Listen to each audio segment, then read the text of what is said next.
نحمدہ ونصلی ونسلم علی رسولہ الکریم اما بعد فاعوذ باللہ من الشیطان الرجیم بسم اللہ الرحمن الرحیم وَأَذَانٌ مِّنَ اللَّهِ وَرَسُولِهِ إِلَى النَّاسِ يَوْمَ الْحَجِّ الْأَكْبَرِ أَنَّ اللَّهَ بَرِيءٌ مِّنَ الْمُشْرِكِينَ وَرَسُولُهُ صدق اللہ العظیم۔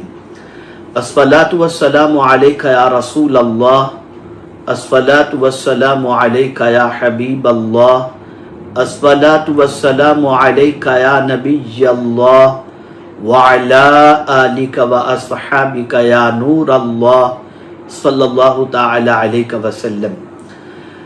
معزز حجاج کرام، خوش نصیب ہیں آپ لوگ کہ اس وقت میدان عرفات کے لیے آپ اپنے آپ کو تیار کر رہے ہوں گے اور منی کی وادی میں خوب اللہ عز و جل کی بندگی سے لطف اندوز ہو رہے ہوں گے۔ اچانک میری نگاہوں کے سامنے یہ آیت کریمہ آئی تو میں نے سوچا کہ آپ کے حوالے اس آیت کریمہ کا پیغام پہنچا دوں تاکہ آپ کے حج کی ادائیگی میں آپ کو لطف زیادہ ملے اور ساتھ ہی ساتھ تعلق باللہ اور تعلق بالرسول کے ساتھ ساتھ مقاصد حج کی طرف آپ کی توجہ اچھی طریقے سے مبذول ہو جائے۔ اللہ رب العزت جل جلالہ نے ارشاد فرمایا وَأَذَانٌ مِّنَ اللَّهِ وَرَسُولِهِ إِلَى النَّاسِ يَوْمَ الْحَجِّ الْأَكْبَرِ ان اللہ بریء من المشرکین ورسولہ، اور منادی پکار دیتا ہے کس کی طرف سے؟ اللہ اور اس کے رسول کی طرف سے۔ کن کو؟ سب لوگوں میں بڑے حج کے دن، یعنی جو بڑا دن ہے حج کا، اس بڑے دن اللہ کا منادی اللہ اور اس کے رسول کی طرف سے یہ ندا لوگوں کو دیتا ہے۔ یہاں بڑے دن، حج کے بڑے دن سے مراد آپ یہ سمجھیں کہ اس سے مراد حج اکبر جو لفظ آیا ہے، تو یہ حج اکبر یوم جمعہ کو اگر آ جائے تو اس کو حج اکبر کہتے ہیں۔ تو آپ یاد رکھیں نہ کوئی حج اکبر ہے نہ کوئی حج اصغر ہے، البتہ اتنا ضرور ہے کہ اگر جمعہ کو حج کا دن آ جائے تو ثواب زیادہ ہے، اس کو ذہن کے اندر رکھیں۔ لیکن جو بھی دن حج کا ہے وہ بہت بڑا دن ہے، بہت بڑا دن، یعنی بہت بڑا دن۔ اس دن سے بڑا دن کون سا ہو سکتا ہے؟ تو اس دن اللہ کا منادی اللہ اور اس کے رسول کی طرف سے اس دن جو ندا دیتا ہے وہ ندا کیا ہے جانتے ہیں آپ؟ ان اللہ بریء من المشرکین ورسولہ، اللہ اور اس کا رسول مشرکوں سے بیزار ہیں، یعنی وہ لوگ جو شرک کرتے ہیں اللہ اور اس کے رسول جل جلالہ و صلی اللہ علیہ وسلم مشرکوں سے بیزار ہیں۔ یہاں پر میں آپ کو سمجھا دوں کہ یہ جو ہم تلبیہ پڑھتے ہیں لبیک اللہم لبیک، در حقیقت اس میں کوئی شک کی گنجائش نہیں کہ کسی ندا دینے والے کے جواب کے اندر ہم کہتے ہیں، یعنی معبود برحق کو ہم یہ عرض کرتے ہیں کہ مولا ہم حاضر ہیں، مولا ہم حاضر ہیں۔ تو یہ ایک طرف سے شرک سے برات کا اعلان ہے کہ مولا ہم کسی کو اپنا معبود نہیں مانتے، تجھے اپنا معبود مانتے ہیں، اور ہم شرک سے ہم بھی بیزار ہیں، اور قدم قدم پر ہم کہتے ہیں لبیک اللہم لبیک لبیک لا شریک لک ان الحمد والنعمت لک والملک لا شریک لک۔ اس تصور کو ذہن کے اندر بٹھاؤ کہ ہم شرک سے برات کا اعلان کر رہے ہیں۔ اس میں کوئی شک نہیں کہ اللہ کے منادی کے ندا پر لبیک تو کہہ رہے ہیں، لیکن اس پہلو کو سامنے رکھیں جو قرآن کی روشنی میں ہے کہ شرک سے برات کا اعلان کر رہے ہیں اور اپنے رب کو رب مانتے ہوئے اس سے اپنے تعلق کو مضبوط کرنے کی ہم کوشش کر رہے ہیں۔ اب وہاں سے آنے کے بعد کوئی ایسا کام نہیں کرنا ہے جس کی وجہ سے اللہ عز و جل کی ناراضگی کو دعوت دینا مقصود ہو یا پھر شرک کی طرف قدم بڑھتا ہوا دکھائی دے۔ ویسے الحمدللہ مسلمان شرک سے بچتا ہوا ہی نظر آتا ہے، لیکن اس پہلو کو خاص طور پر تعلق باللہ کے لیے ذہن کے اندر رکھیں اور مقاصد حج کے اندر اس مقصد کو پرائیورٹی کے اندر رکھیں کہ ہم اللہ عز و جل کے علاوہ کسی کو معبود نہیں مانتے، اور اپنے رب سے تعلق کو مضبوط کرنے کی آپ حج کے سفر کے اندر جو ہے وہ کوشش کریں۔ ایک یہ ہو گیا۔ دوسرا آپ دیکھیں مقاصد حج میں دوسری چیز یہ ہے کہ میرے پیارے آقا صلی اللہ علیہ وسلم کے پیارے دیوانوں، مختلف قسم کے ٹینٹ ہوتے ہیں، مختلف قسم کی کیٹیگری ہوتی ہے، اور کسی کا ٹینٹ بہت خوبصورت ہوتا ہے، بہت آرام والا ہوتا ہے، کسی کا سفر بہت آرام دہ ہوتا ہے، کسی کا سفر بالکل معمولی ہوتا ہے۔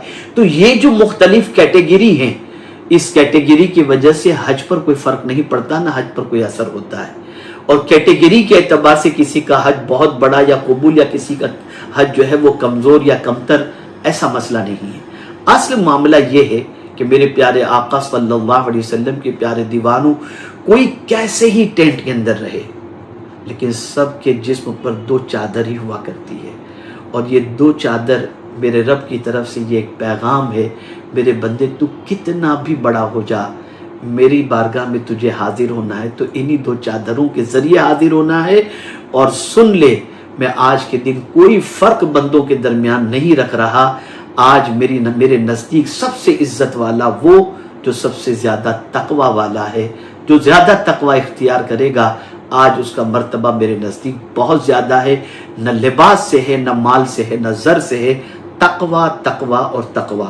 میرے پیارے آقا صلی اللہ تعالی علیہ وسلم کے پیارے دیوانوں، اسی کے ساتھ یہ جو پہلو سمجھ میں آتا ہے وہ یہ ہے کہ کوئی کسی مسلمان سے یہ نہیں کہتا کہ یار تم یہ کپڑے کیوں پہن کر کے آئے ہو۔ یہ یگانگت یہ بتا رہی ہے، انما المؤمنون اخوہ، ہر مومن آپس میں بھائی بھائی ہے۔ اور سفر حج کے اندر آپ دیکھتے ہوں گے ایک دوسرے کا خیال کرنے کی کوشش کی جاتی ہے، اور ایک دوسرے کا خیال کیا بھی جاتا ہے۔ یہاں پر رب قدیر جل جلالہ حج کے ذریعے ایک پیغام دے رہا ہے، جیسے لباس کے ذریعے تم سب ایک ہو، ایمان کی وجہ سے بھی تم بھائی بھائی ہو۔ اور یاد رکھنا، یہاں سے یگانگت کا پیغام، اتحاد کا پیغام مومنین لے کر کے جائیں کہ اب ہم کسی مومن کو تکلیف نہیں پہنچائیں گے۔ یہی وجہ ہے کہ آقا کریم صلی اللہ تعالی علیہ وسلم نے حجۃ الوداع کے موقع پر فرمایا تھا، جس طریقے سے آج کا دن حرمت والا ہے، ایسے ہی آج کے دن ایک مومن کی جان، مومن کا مال اور مومن کی آبرو میں دوسرے مسلمان پر حرام کرتا ہوں۔ یعنی اتحاد و اتفاق کا ایک عظیم پیغام حج کے ذریعے پیغمبر رحمت صلی اللہ علیہ وسلم نے عطا فرمایا۔ تو وہاں سے یہ مزاج لے کر کے بھی آئیں کہ ہم کسی مومن کے ساتھ جھگڑا نہیں کریں گے، ہم کسی مومن کے ساتھ فساد نہیں کریں گے۔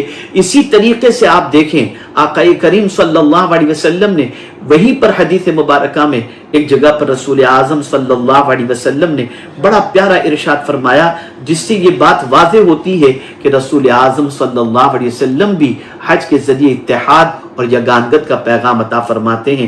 پیغمبر رحمت صلی اللہ علیہ وسلم نے فرمایا، من حج للہ فلم یرفث ولم یفسق رجع کیوم ولدتہ امہ، اللہ اکبر، ولدتہ امہ، جس نے اللہ کی خاطر حج کیا اور اس میں کوئی فحش و گناہ کا کام نہیں کیا، وہ گناہوں سے ایسا پاک ہو کر لوٹے گا جیسا اس دن تھا جب اپنی ماں کے پیٹ سے پیدا ہوا۔ اور قرآن شریف میں اللہ عز و جل نے واضح طور پر فرمایا، وَلَا رَفَثَ وَلَا فُسُوقَ وَلَا جِدَالَ فِي الْحَجِّ۔ دیکھیے آپ جدال کے لفظ پر غور کیجئے کہ حج میں جھگڑا نہ کریں۔ پتہ چلا مومن کے ساتھ جھگڑا نہیں کرتا۔ حج کا ایک مقصد یہ بھی ہے کہ مومن کے درمیان یگانگت ہو، محبت ہو۔ کاش کہ ان مقاصد کو ہم پیش نظر رکھ کر اللہ عز و جل کی بارگاہ کا یہ عظیم فریضہ ادا کر کے لوٹیں کہ ہم آج کے بعد مومنین آپس میں جھگڑا نہیں کریں گے، یونیٹی، اتحاد و اتفاق کے ساتھ آقا کریم صلی اللہ علیہ وسلم کے غلام اپنی زندگی کو گزارنے کی کوشش کریں گے۔ میرے پیارے آقا صلی اللہ تعالی علیہ وسلم کے پیارے دیوانوں، بس یہ 2-3 باتیں اچانک مطالعے کے اندر میرے ذہن میں آئیں تو میں نے سوچا فوراً میں اس کو لوگوں تک پہنچانے کی کوشش کروں، اس لیے میں نے یہ پیغام تیار کیا مقاصد حج کے حوالے سے۔ میں امید کرتا ہوں کہ آپ وہاں پر مجھے دعاؤں میں ضرور یاد رکھیں گے۔ اگر میری یہ کلپ آپ تک پہنچی اور آپ نے سماعت فرما لی تو ضرور اس کو جو ہے آپ سننے کے بعد مجھے اپنی مخصوص دعاؤں کے اندر، اور ہماری تحریک سنی دعوت اسلامی کو بھی اپنی دعاؤں کے اندر ضرور یاد رکھیں گے۔ بس حدیث مبارکہ میں جیسے رسول اعظم صلی اللہ علیہ وسلم نے یہ ارشاد فرمایا، جس نے اللہ تعالیٰ کی خاطر حج کیا اور اس میں کوئی فحش و گناہ کا کام نہیں کیا، وہ گناہوں سے ایسا پاک ہو کر لوٹے گا جیسا اس دن تھا جب اپنی ماں سے پیدا ہوا۔ تو میں یہاں پر ایک نقطہ عرض کر دیتا ہوں، بس یہ دعا ضرور کرنا، جیسے ماں کے پیٹ سے پیدا ہوتے وقت ہم پاک تھے، اللہ ہمیں اس دنیا سے جاتے وقت بھی ایسا ہی پاک جانے کی توفیق نصیب فرمائے کہ ہم گناہوں سے پاک ہو کر کے جائیں۔ اللہ میرا آپ کا سب کا خاتمہ، سارے مومنین کا خاتمہ بالخیر فرمائے، ایمان پر فرمائے، مدینے کے تاجدار صلی اللہ علیہ وسلم کے شہر پاک کے اندر ایمان کے ساتھ خاتمے کے ساتھ 2 گز زمین نصیب فرمائے۔ آپ سب کو حج مبرور کی سعادت اللہ تعالیٰ نصیب فرمائے اور ہم سب کو دعا میں یاد رکھیں۔ وما علینا الا البلاغ المبین۔ السلام علیکم ورحمۃ اللہ تعالی وبرکاتہ۔ آقا کریم صلی اللہ تعالیٰ علیہ وسلم کے دیوانوں، امید کرتا ہوں آپ کی ویڈیو پسند آئی ہوگی۔ پسند آئی ویڈیو کو لائک کریں اور اپنے دوستوں میں رشتہ داروں میں شیئر ضرور کریں تاکہ ان کے عمل میں اضافہ ہو سکے اور ثوابدار حاصل کر سکے۔ اگر آپ ہمارے چینل پر نئے ہیں تو چینل کو سبسکرائب کر لیں اور آل کے بٹن پر کلک کر دیں تاکہ آنے والی ویڈیو آپ تک سب سے پہلے پہنچے۔ ملتے ہیں اگلی ویڈیو میں، تب تک کے لیے السلام علیکم ورحمۃ اللہ وبرکاتہ۔